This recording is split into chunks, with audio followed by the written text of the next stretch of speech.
Hello everyone, I'm your educator Abhishek Dwivedi here. Welcome back to my channel IBD Agriculture Point Moving Towards Ability। आप सबका मेरे इस channel में एक बार फिर बहुत बहुत स्वागत है। और जो लोग इस चैनल पे नए हैं वो सबसे पहले चैनल को सब्सक्राइब कर लें और वीडियोज अगर अच्छी लगें तो चैनल को वीडियोज को लाइक करें, शेयर एंड सब्सक्राइब करें और ज़्यादा से ज़्यादा लोगों तक इसको शेयर करें। चलिए आज हम बात करते हैं आज के अपने टॉपिक के बारे में।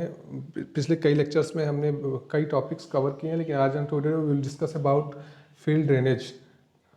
व्हाट इज़ फील्ड ड्रेनेज और इस पर हम क्या क्या टॉपिक्स कवर करने वाले हैं उसमें हम these are the contents. What is the drainage, methods of drainage, drainage requirements of crop. तो ये टॉपिक्स आज हम कवर करने वाले हैं। तो चलिए चलते हैं अपने आज फर्स्ट टॉपिक की ओर। यहाँ है व्हाट इज़ ड्रेनेज। ड्रेनेज क्या है? तो यहाँ पर आप स्क्रीन पे देख सकते हैं व्हाट इज़ ड्रेनेज। एग्रीकल्चर देखिए यहाँ पर डिफिनीशन दी हुई है। Agriculture drainage is the removal of excess water known as free water और gravitational water from the surface और the below of the surface of the farmland so as to create favourable soil condition for plant growth. अब देखिए यहाँ पास drainage है क्या। तो drainage यहाँ पर दिया डिफिनेशंस में, जैसे कि आपने देखा कि agriculture drainage is the removal of excess water. मतलब जो जिस फील्ड पे हम अपनी क्रॉप कल्टीवेट करते हैं, जहाँ हम क्रॉप ग्रो करने वाले होते हैं, उस फील्ड पे जो उन प्लांट्स या सॉइल की प्लांट की यूज से ज़्यादा जो पानी होता है, एक्सेस वाटर होता है जो हार्मफुल हो सकता है प्लांट ग्रोथ के लिए, वो उस पानी को खेत से बाहर निकालना, ये वाटर ड्रेनेज कहलाता है। तो इस पर क्या कह दिया गया, agriculture drainage is the removal of excess water. मतलब जो अधिक पानी है उसको खेत से बाहर निकालना एक ड्रेनेज कहलाता है। एज जैसे फ्री वाटर और ग्रेविटेशनल वाटर, जो फ्री वाटर होता है जो फ्रीली फ्लो कर सकता है या जो फ्री फ्लो करके बाहर निकल सकता है, तो free water and gravitational water from the surface, जो सरफेस से जो एक्सेस वाटर है जो फ्रीली फ्लो कर जाए, और द बिलो द सरफेस या जो बिलो द सरफेस बाहर निकल जाए खेत से, या एक्सेस वाटर जो खेत से बाहर निकल जाए उसको बोलते हैं field drainage. So as to of the farmland so as to create, ताकि favourable soil condition for plant growth, मतलब ताकि फील्ड पे फेवरेबल कंडीशंस तैयार कर सकें जाकि ताकि प्लांट अच्छे से ग्रो कर सके। अब हम बात करते हैं मेथड्स ऑफ ड्रेनेज। हमने बात कर ली ड्रेनेज क्या है, कि जो एक्सेस वाटर है उसको फील्ड से बाहर निकाल देना, जो ताकि फील्ड पे अच्छी फेवरेबल कंडीशंस तैयार की जा सके ताकि प्लांट ग्रोथ अच्छी हो सके। तो अब हम बात करते हैं आज कैसे कर सकते हैं मेथड्स ऑफ ड्रेनेज। तो दो मेथड्स हैं यहाँ पर, there are two methods, surface drainage and sub surface drainage. तो first we will discuss about surface drainage. तो अब ये सरफेस ड्रेनेज क्या है? It is simplest and most common in India. यहाँ पास आप देख सकते हैं it is simplest in most common in India by digging open drains at suitable intervals and depth. अब सरफेस ड्रेनेज क्या है? सरफेस मतलब सतह पर फ्रीली आप नाली खोद देना या उसको नाली बना देना, ये सरफेस ड्रेनेज है। नाली बना के पानी को खेत से बाहर निकालना, ये सरफेस ड्रेनेज कहलाता है। एक सर्टेन इंटरवल्स, एक निश्चित दूरी पर नालियां बना देना और निश्चित गहराई की नालियां बना देना, ये वो होता है surface drainage. There are several methods and systems for surface drainage. यहाँ इसमें कई प्रकार के मेथड्स इम्प्लीमेंट किए जाते हैं सरफेस ड्रेनेज में, हैविंग 3 फंक्शनल पार्ट्स, जिसमें 3 फंक्शंस होते हैं, कलेक्शन, डिस्पोजल, आउटलेट। मतलब पहले पानी को एक जगह इकट्ठा कर लें, इकट्ठा करके डिस्पोजल मतलब बाहर निकालने के लिए, और आउटलेट सिस्टम मतलब बाहर निकाल देना, आउटलेट सिस्टम के माध्यम से खेत से पानी को बाहर निकाल देना। तो चलिए हम बात करते हैं इन तीनों सिस्टम्स के बारे में। तो ड्रेनेज ऑफ फ्लैट एरिया, अब कौन कौन से मेथड से पहले हम ये बात करते हैं। ड्रेनेज ऑफ फ्लैट एरियाज, पहला मेथड है ड्रेनेज ऑफ फ्लैट एरियाज। मतलब जो फ्लैट एरियाज है, समतल भूमियाँ हैं जहाँ जो ढाल है लेस देन 2% है, 2% से कम का ढाल है, उन भूमियों में कैसे हम सरफेस ड्रेनेज करते हैं उसके बारे में चलिए हम बात करते हैं। तो 2 प्रोसेस आर अडॉप्टेड, मतलब इसमें 2 प्रोसेस अडॉप्ट किए जाते हैं। एक होता है स्मूथिंग और ग्रेडिंग ऑफ फॉर्मिंग, एक होता है फील्ड रीच। तो पहले हम बात करते हैं स्मूथिंग ग्रेडिंग ऑफ फॉर्मिंग।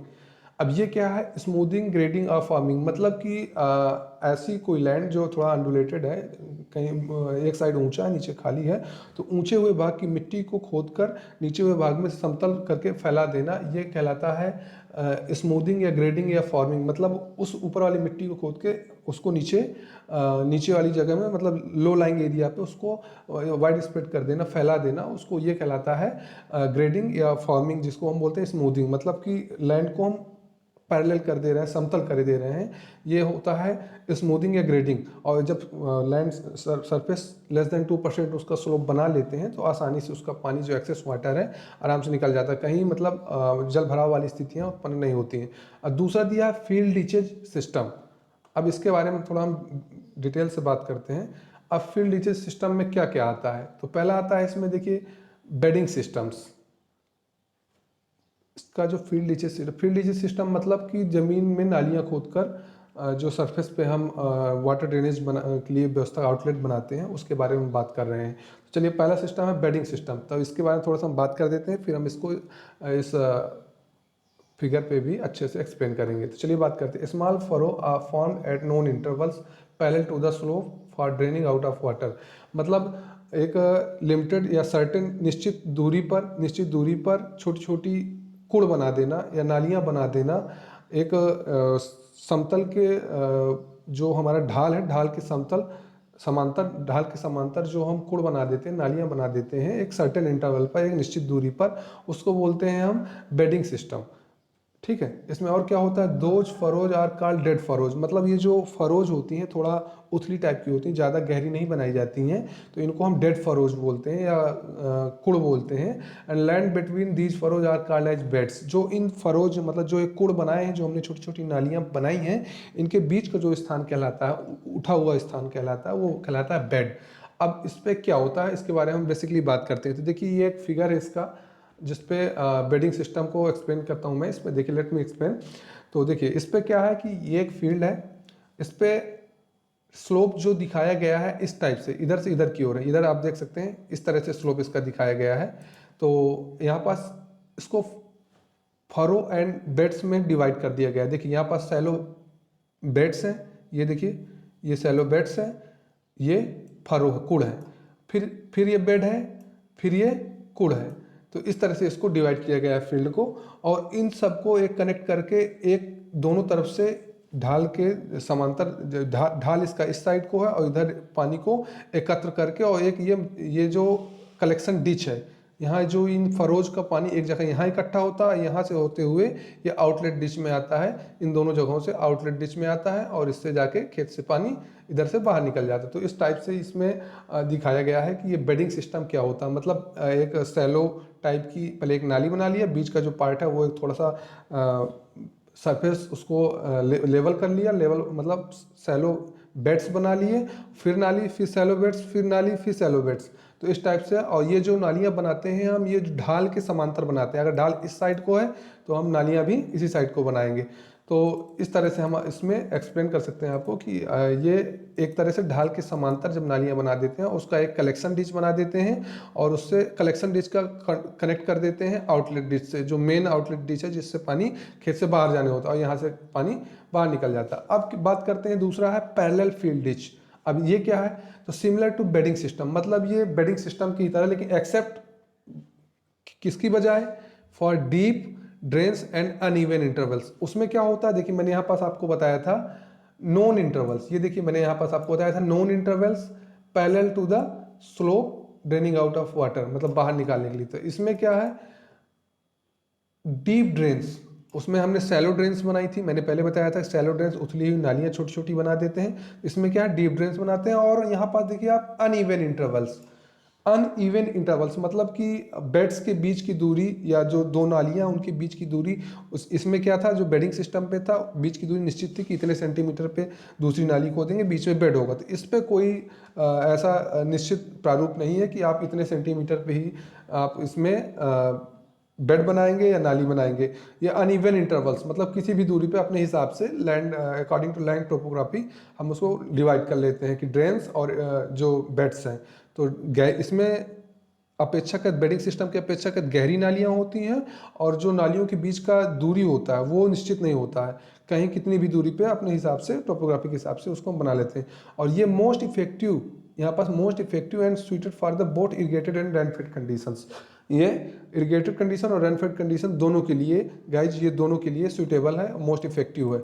अब बात करते हैं, तीसरा है पैरेलल ओपन फील्ड डिचेज। अब इसमें क्या, it is deeper in depth, यहाँ पर दिया हुआ है it is deeper in depth and steeper side. मतलब स्टीपर साइड स्लोप, मतलब तेज ढालदार नालियाँ इसमें बनाई जाती हैं और गहरी नालियाँ बनाई जाती हैं। Then parallel to the field ditch, जो बेड्स इसका ढाल के समांतर इसका नालियाँ बना देते हैं। It is name open, also called diversion ditch system. इसको डाइवर्जन डिच सिस्टम भी बोलते हैं।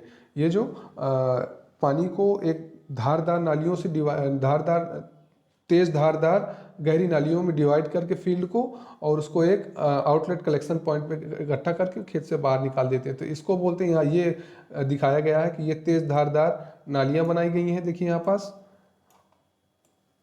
और तेज धार वाली नालियाँ बनाई गई हैं, जिससे इस फील्ड का पानी नालियों के माध्यम से सीधे एक मेन आउटलेट पॉइंट पे आके खेत से बाहर निकल जाएगा। तो ये होता है पैरेलल ओपन फील्ड डिच, ये इन फिगर में जैसे आपने देखा।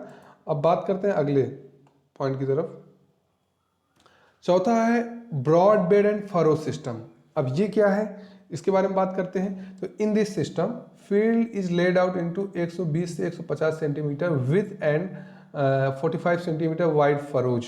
अब ये कह रहा है कि 120 से 150 सेंटीमीटर बीच में एक सैलो बेड छोड़ देते हैं और बीच में 45 सेंटीमीटर की बीच में नालियाँ देते जाते हैं। पहले देखो 45 सेंटीमीटर नाली, फिर 120 सेंटीमीटर का बीच में बेड, फिर 45 सेंटीमीटर नाली। इस टाइप से जब फील्ड को हम डिवाइड कर देते हैं तो इसको बोलते हैं broad bed and furrow system. Broad bed क्यों?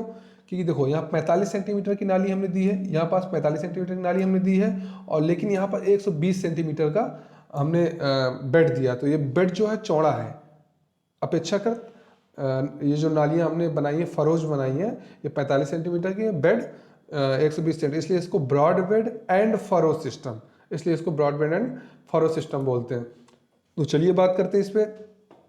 इन this system field is laid out into 120 to 150 centimetre with and 45 centimetre wide furrow across the slope. Slope के अक्रॉस, मतलब अगर स्लोप अगर इधर की ओर जा रहा है तो हम नालियाँ कैसे बनाएंगे, इस तरह से। अगर ढाल इधर है तो नालियाँ हम ऐसे बनाएंगे। तो इस तरह से अक्रॉस द स्लोप हम जब नालियों फील्ड को इस टाइप से डिवाइड कर देते हैं कि 120 सेंटीमीटर का बेड और 45 सेंटीमीटर का फरो, तो उसको बोलते हैं broad bed and furrow system. अब इस पर क्या होता है, आगे देखिए बात करते हैं। Wide furrow across the slope, it is about 0.5 centimetre slope is provide for free drainage. इस पे 0.5 सेंटीमीटर का ढाल दिया जाता है। Crops are sown beds having two or more than 2 rows each, मतलब बेड्स पे अब डिपेंड ऑन क्रॉप्स कि कैसी आप क्रॉप इसमें सोइंग कर रहे हैं, तो कम से कम 2 या 3 इसमें पंक्तियाँ ये देखिए प्लांट्स की या पौधों की लगाई जाती हैं इसमें, इन बेड्स पे। और इसके बाद आगे दिया हुआ है beds having two or more than 2 rows each, प्रत्येक बेड में 2 या 3 पंक्तियाँ फसल की लगाई जाती हैं। बेड्स आर 15 सेंटीमीटर रेज्ड, ये जो बेड्स है ये समतल भूमि से 15 सेंटीमीटर की ऊंचाई पर होता है। BBF method is widely practised in groundnut in clay soils, मतलब ये जो broad bed and furrow system है ये क्ले सॉइल्स में, मतलब जो क्ले मृदाएं होती हैं उन पे ग्राउंडनट की खेती पे इसको ज़्यादा अडॉप्ट किया जाता है। अब बात करते हैं, दूसरा है ड्रेनेज ऑफ पॉन्डेड एरियाज, मतलब कि जो थोड़ा अनडुलेटेड पॉन्डेड टाइप के एरियाज है उन पे कैसे ड्रेनेज होता है। इस पे बोलते हैं micro ponds or depressions are connected by the means of shallow channel or ditches. अब ये क्या है, देखिए लेट मी एक्सप्लेन, मैं बताता हूँ आपको। जैसे मैंने ये एक फील्ड है, अनडुलेटेड है, तो हमने यहाँ पास एक छोटा सा गड्ढा पॉन्ड टाइप का खोदा, एक यहाँ पास खोदा, एक यहाँ पास खोदा, और इनको सबसे इंटरकनेक्टेड कर दिया। इसमें जो पानी इकट्ठा हुआ उससे इसमें आया, इसमें जो इकट्ठा हुआ तो इसमें आया, और इससे बाहर निकल गया। तो ये एक टाइप से drainage of ponded area. Micro ponds or depressions, मतलब छोटे छोटे तालाब टाइप के छोटे छोटे गड्ढे खोद लिए। Depressions are connected by the means of shallow channel, ये हमने जो बनाई है ये सैलो चैनल है। इसके चैनल के माध्यम से हमने डिचेज, जो नालियाँ हमने बनाई हैं उनके माध्यम से इनको गड्ढों कनेक्ट किया था, इनका पानी फाइनली आउटलेट पॉइंट से बाहर निकाल दिया। चलिए बात करते हैं, अब अगला है cross slope ditch system. Cross slope ditch system, इसमें क्या होता है, by interception system drainage of sloping area more than 2%। अब इसमें क्या होता है, क्रॉस स्लोप डिस सिस्टम, मतलब क्रॉस स्लोप का मतलब तो समझ में आ रहा होगा कि जिधर की तरफ क्रॉस स्लोप डिस सिस्टम, मतलब जिधर की ओर ढाल है उसके विपरीत या 90 डिग्री परपेंडिकुलर उस पर हम नीचे करके इंटरसेप्ट बार बार रोक के उसको उससे पानी को बाहर निकालते हैं खेत से। उन जो अक्रॉस द स्लोप हम नालियाँ उसमें खोद देते हैं, उसके माध्यम से पानी को बाहर निकालते। बाई इंटरसेप्शन सिस्टम ये कहाँ अडॉप्ट की जाती हैं, drainage of sloping areas more than 2%, जहाँ 2% से ज़्यादा ढाल होता है जिन फील्ड्स पे, उस पे cross slope this system adopt करते हैं, जिसे बाई इंटरसेप्शन सिस्टम इसको भी बोलते हैं। और उसमें क्या होता है कि जैसे मैंने पहले बताया था कि कोई ऐसा स्लोप है तो उसके अक्रॉस नालियाँ, जैसे क्रॉस सेक्शन अगर ये है तो उसके इस डायरेक्शन पे करके उसको नालियों खोद के और जो पानी है उसको खेत से बाहर निकाल देते हैं। तो ये होता है क्रॉस स्लोप डिस सिस्टम। अगली बात करते हैं, अब ये तो रहा हमारा सरफेस ड्रेनेज, ये रहा हमारा सरफेस ड्रेनेज। अब क्या सब सरफेस ड्रेनेज में क्या है उसके बारे में चलिए बात करते हैं। सब सरफेस मतलब बिलो द सरफेस, सतह के नीचे से अब हम कैसे कैसे मतलब पानी को बाहर निकालते हैं या अतिरिक्त पानी को खेत से बाहर निकालते हैं, उसके बारे में बात करते हैं। हमने पहले बात किया था there have two systems of, there have two methods of field drainage. तो उसमें एक था सरफेस ड्रेनेज और दूसरा है another one is sub surface drainage. अब सरफेस ड्रेनेज में क्या क्या है, तो purpose is to lower down the ground water level below the root zone. मतलब इसका पर्पज क्या है सब सरफेस ड्रेनेज का, मतलब जो ग्राउंड वाटर लेवल है, जो रूट जोन पे ग्राउंड वाटर लेवल है उसको और नीचे ले जाना, मतलब रूट जोन से away from the root zone. ये जो आपका ग्राउंड वाटर लेवल है उसको away from the root zone ले जाने के लिए जो इस पर्पज से इसको सब सरफेस ड्रेनेज किया। इसमें क्या क्या मेथड्स हैं, तो देखिए tile drains including perforated pipes. इसमें परफोरेटेड पाइप्स का हम यूज करते हैं below the soil surface. It has following types of arrangement of tiles of pipes. अब इसमें किस प्रकार का कई प्रकार के टाइल्स का अरेंजमेंट है, उसको अरेंजमेंट करके पानी को बाहर निकालते हैं। तो अब क्या है कि जब स्लोप के मतलब पैरेलल टू स्लोप, समांतर स्लोप के समांतर, ये एक हमने मेन पाइप डाली, फिर उससे इंटरकनेक्टेड सब मेन पाइप्स हैं। ये दोनों जो क्या हैं, ये सब मेन पाइप्स हैं, इससे कनेक्ट किया।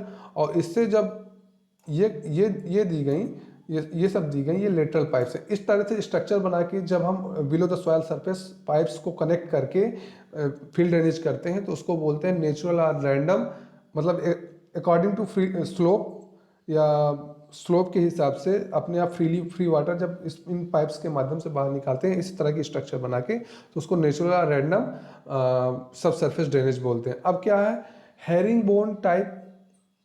ये किस टाइप का सब सरफेस ड्रेनेज होता है, हेरिंग बोन टाइप। तो हियर देयर इज नो सब मेन, मतलब जो यहाँ पर हमने देखिए ये किया था ये सब मेन है, तो यहाँ पास क्या है इसमें नहीं होगा। तो वो कैसे, देखिए देखते हैं, बात करते हैं इस पर। अब बात करते हैं हेरिंग बोन टाइप। दूसरा मेथड है इसका हेरिंग बोन टाइप। तो इसमें क्या होता है, एक ये मेन पाइप हुई। अब जैसे उसमें क्या था नेचुरल और रैंडम वाले में कि हमने यहाँ इस टाइप से यहाँ सब मेन हमने लगाया हुआ था, लेकिन इस पे नहीं है, इसमें सीधे सीधे यहीं से लेटरल दे दी गई और बीच में जो मेन है वो मेन जा ही रही है। तो इस टाइप की जब स्ट्रक्चर बना के अकॉर्डिंग टू स्लोप जब हम फील्ड ड्रेनेज करते हैं तो उसको herring bone type field drainage बोलते हैं। तो ये हो गया herring bone type field drainage. अब बात करते हैं ग्रिडरॉन टाइप फील्ड ड्रेनेज। अब tile arrangement from one side only, मतलब एक तरफ से इसको पूरा बंद कर दिया जाता है ये टाइल अरेंजमेंट, और जो यहाँ से फील्ड से वाटर कलेक्शन डिच ये होती है, और इससे जो वाटर कलेक्ट होता है तो इन परफोरेटेड पाइप ड्रेन से, टाइल ड्रेन से इनको पानी को बाहर निकाल दिया, रिलीज कर दिया जाता है, खेत से बाहर निकाल दिया जाता है। तो चलिए ये हो गया। अब बात करते हैं कट ऑफ और इंटरसेप्टर्स। कट ऑफ और इंटरसेप्टर ये किस प्रकार का ड्रेनेज होता है, तो it intercept seepage and moving down slope. अब देखिए सीपेज मतलब जैसे आप किसी पॉन्ड पे horizontal movement of water in any surface of the soil और any surface is called as seepage. अब जैसे मैं कहता हूँ कि आप कोई यहाँ पास आपका कोई पॉन्ड है, इस पे सब ये पानी वानी भरा हुआ है इसमें, अब इससे जब ये पानी रिस के इस पॉन्ड की दीवारों से जो ये इसका घेरा है, इससे बाहर, इसके बाहर वाली जगह पे आ जाता है, इसको बोलते हैं सीपेज। तो इस पे बोला गया है it intercept seepage moving down a slope. मतलब कि जब मूविंग डाउन अ स्लोप, मतलब जैसे कोई ऊपर वाला हिस्सा है स्लोप का, जहाँ से स्लोप स्टार्ट होती है, तो वहाँ पास एक इंटरसेप्टर्स लगा दिए जाते हैं। वो जो ऊपर वाले हिस्से पे अगर पानी इकट्ठा हुआ है, कलेक्ट हुआ है, तो वो सीपेज के माध्यम से धीरे धीरे वो according to the slope the water is moved. तो जो वाटर सीपेज के द्वारा नीचे की ओर, सीपेज से पार्टिकल टू पार्टिकल मूवमेंट के द्वारा वो जो सीपेज के माध्यम से पानी नीचे की ओर जाने लगता है, तो उसको इंटरसेप्ट करके उस पानी को वहीं से बाहर निकाल देते हैं। तो इसको बोलते हैं कट ऑफ इंटरसेप्टर। देखिए ये कोई कल्टिवेटेड लैंड है और ये पोरस टाइप की लैंड है, और यहाँ पास बीच में अपर boundary of the field, upper boundary, field की अपर बाउंड्री पे ही कोई एक इंटरसेप्टर लगा के, टाइल्स इंटरसेप्टर जो भी लगा के आप कर रहे हैं, वहाँ से उस पानी को सीपेज चेक कर दिया सीपेज आपने, और वहाँ से पानी को जब आप बाहर निकाल देते हैं तो उसको बोलते हैं कट ऑफ और इंटरसेप्टर सीपेज, सीपेज या ड्रेनेज, सॉरी। अब बात करते हैं मोल ड्रेनेज। अब ये मोल ड्रेनेज क्या है? A mole is a egg shaped drain which is made in the clay soil with the help of mole plough. Mole plough के माध्यम से जो ये सॉइल में एग शेप्ड ड्रेन्स बनाई जाती हैं, विच is made in the clay soil, soil में जो बनाई जाती हैं मोल टाइप के जो एग शेप्ड जो ड्रेन्स बनाई जाती हैं, उसको बोलते हैं मोल ड्रेनेज। छोटे छोटे सन टाइप के बना के जो पानी निकाला जाता है, या छोटे छोटे छेद से खेत से बाहर पानी निकल जाता है, तो उसको बोलते हैं, या मोल प्लो से बना के जो छेद बना के पानी बाहर निकाला जाता है, उसको बोलते हैं मोल ड्रेनेज। खेत के जैसे कोई बाउंड्री है, तो उसके कॉर्नर पे यहाँ से मोल प्लो से छेद करके और उसको जब पानी बाहर निकाल देते हैं, तो उसको बोलते हैं मोल ड्रेनेज। तो ये बात करते हैं once made mole drain remains functional 3 to 5 years। अब जब मोल ड्रेन मतलब छोटे छोटे एग शेप्ड मोल ड्रेन्स बनाई जाती हैं जो उसके माध्यम से खेत पे, वो 3 से 5 साल तक चलती हैं। यहाँ पर देखिए दिया गया है 3 से 5 साल तक चलती हैं। Specially suitable for clay soil. Clay soil जो हैवी सॉइल्स होती हैं उनके लिए ये सुटेबल होते हैं। एक बार मोल ड्रेन्स बना दी गई तो वो 3 से 5 साल तक चलती हैं, और उनके माध्यम से through the means of mole drains water is lead out of the field. अब चलिए आगे बात करते हैं वर्टिकल ड्रेनेज। वर्टिकल ड्रेनेज क्या है? Drain by wells is called vertical drainage. मतलब कि according to slope in low lying areas we will ditch a well is known as vertical drainage and in collect water in the well will known as vertical drainage। मतलब कि अगर आप according to slope, जैसे आप कोई slope है, sloppy land है, तो उसके लो लाइंग एरिया पे आपने एक कोई वेल या कुआं टाइप का खोद दिया है छोटा सा, और उस पे जो अपर एरिया से जो पानी फ्लो करके वो इस पे इकट्ठा होगा, और इसके माध्यम से वो ग्राउंड वाटर पे नीचे सॉइल पे चला जाएगा, नीचे सॉइल वाली लेयर्स पे चला जाएगा। तो इसको बोलते हैं वर्टिकल ड्रेनेज। मतलब एक वर्टिकल आपने एक कुआं टाइप के खोद के पानी को लो लाइंग एरिया पे इकट्ठा करके नीचे जमीन पे वाटर रिचार्ज पे भेज दिया, उसको बोलते हैं वर्टिकल ड्रेनेज। तो इसमें दिया है vertical drainage well are digged out to collect water from the nearby areas through seepage and collect water is pumped out। अब उसके बाद उस पानी को, तो जो नीचे चला गया ठीक है, नहीं तो उसको पानी को निकाल के फिर बाहर अलग से या पंप सेट या कुछ लगा के उसको बाहर कर देते हैं, तो उसको बोलते हैं वर्टिकल ड्रेनेज। अब क्या है? Deep open drainage. अब ये क्या है? Deep open drains are made in which water is collect by seepage which drains out from the field. अब डीप ओपन ड्रेन्स मतलब कि नीचे वाले लो लाइंग एरिया पे ड्रेन्स खोद देते हैं, तो सीपेज वाला पानी जो इकट्ठा होता है उन ड्रेन्स पे, तो उन ड्रेन्स के माध्यम से आउटलेट पॉइंट से वो पानी बाहर निकल जाता है, तो उसको बोलते हैं डीप ओपन ड्रेन्स। अब बोलते हैं अगला पॉइंट है बरीड ड्रेनेज। बरीड ड्रेनेज ये भी एक टाइप का drainage system, sub surface drainage system है। तो इसमें क्या है? Drainage channel is made below the ground surface. Ground surface के नीचे ड्रेनेज चैनल बनाई जाती है।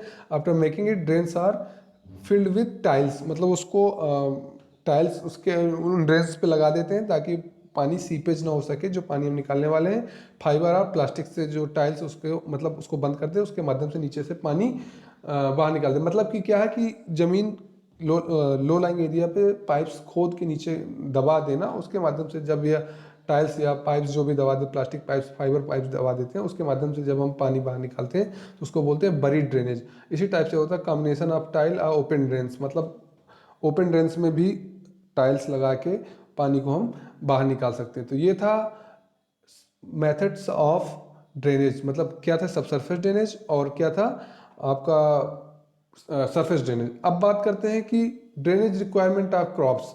अब ये क्या है, तो देखिए अब यहाँ पास हम बात करते हैं crops required better field drainage for better growth and production.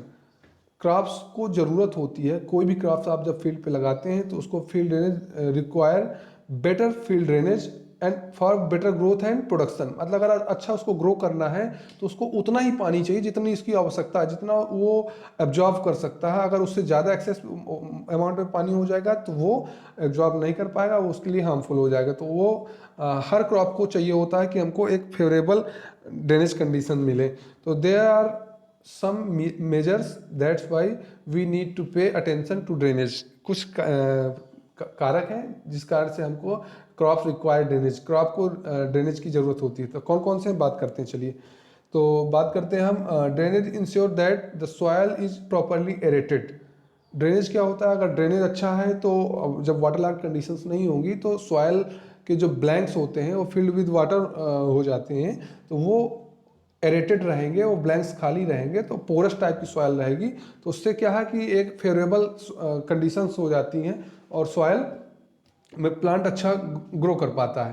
तो ये है drainage ensure that soil is properly aerated. If you have excess or standing water it can choke your crops. अगर आपके पास देखिए ज़्यादा, मैंने बताया ना वाटर लॉग कंडीशंस हैं, तो वो पोर्स जो हैं वो छोटे छोटे रंध्र हैं वो बंद हो जाएंगे, जिससे क्या है कि एरेशन कम हो जाएगा सॉयल में। जब एरेशन कम हो जाएगा तो रूट ग्रोथ अच्छी नहीं हो पाएगी और प्लांट डाई कर जाएगा। तो ये एक तो फैक्टर ये हुआ कि इस कार्ड से क्रॉप को अच्छा ड्रेनेज रिक्वायर होता है। दूसरा फैक्टर क्या है, drainage reduces soil and nutrient loss from the run of and can help avoid soil erosion. अब क्या है कि आप बहुत सारा देखते हैं कि जैसे जो नाइट्रोजनस फर्टिलाइजर होते हैं तो वो उनका जो मेजर लॉसेस होता है थ्रू लीचिंग ऑफ वोल्टाइल होते हैं, वोल्टाइल टाइप के होते हैं। तो अगर सबसे ज़्यादा लीचिंग से उसका लॉसेस होता है, तो अगर आप उस पर इतनी देर पानी स्टैंड होने नहीं देंगे, रुकने ही नहीं देंगे, टाइमली अगर आप उसका ड्रेनेज कर दे रहे हैं तो वो जो लीचिंग लॉसेस है या जो लॉसेस ऑफ न्यूट्रिएंट्स है या सॉयल है तो वो रिड्यूस हो जाएगा and can help avoid soil erosion. और उससे क्या है कि सॉयल इरोजन के चांसेस भी कम हो जाएंगे। अगर वो कहीं पानी इकट्ठा होगा तो कहीं से भी वो पानी निकलने की कोशिश करेगा, जिससे जो सॉयल इरोजन टाइप की कंडीशंस क्रिएट हो जाएंगी। तो अब बात करते हैं drainage on hill slope. Drainage on hill slope help to reduce the risk of slippage. अब क्या है, जो स्टीप स्लोप्स होते हैं, हिल टाइप के स्लोप्स होते हैं, तो वहाँ से जब पानी अगर उसको इकट्ठा करते हैं या कहीं इकट्ठा करते हैं तो अगर वो फ्लो करता है पानी तो वो एक पूरा स्लीपेज टाइप की कंडीशंस क्रिएट कर देता है, पूरा एकदम हाईली इरोडेड कर देता है सॉइल को। तो वो कंडीशंस के लिए भी अगर आप हिली एरियाज में कोई क्रॉप ग्रो कर रहे हैं तो वहाँ पास टाइमली सॉइल इरोजन की ज़रूरत होती है, स्लीपेज नहीं होने पाए उस पर। अगला पॉइंट क्या है, drainage can be collected and saved for future use during period of dry weather. अब क्या है कि अगर जो ड्रेनेज वाटर है तो इसको जो कल्टीवेटेड लैंड है उससे ड्रेन आउट करके कहीं एक लो लाइंग एरिया पे उसको कलेक्ट कर लेते हैं, तो वो एडवांस कंडीशन पे या गर्मियों के सीजन पे उस पानी का यूज फील्ड के लिए किया जा सकता है, मतलब क्रॉप ग्रो करने के लिए किया जाता है। तो इस टाइप से था, आज हमने बात किया कि मेथड्स ऑफ ड्रेनेज और ड्रेनेज रिक्वायरमेंट ऑफ क्रॉप। अगले लेक्चर पे हम बहुत सारे इंपॉर्टेंट टॉपिक डिस्कस करने वाले हैं। सो प्लीज़ गाइज, अगर वीडियो अच्छी लगे तो वीडियो को लाइक शेयर सब्सक्राइब करें और ज़्यादा से ज़्यादा लोगों तक इसको शेयर करें। और हाँ गाइज, एक चीज़ और कि अगर आपको वीडियो अच्छी लग रही है, अगर इस पर कोई आपको अगर इम्प्रूवमेंट लग रहा है तो आप प्लीज़ कमेंट करें, और जिन जिन टॉपिक्स पे आप आगे चाह रहे हैं कि मैं उस पर वीडियो बनाऊँ तो please comment on it and thank you. I will provide all the lectures, important lectures in this platform. So support me and like and subscribe the channel. Thank you.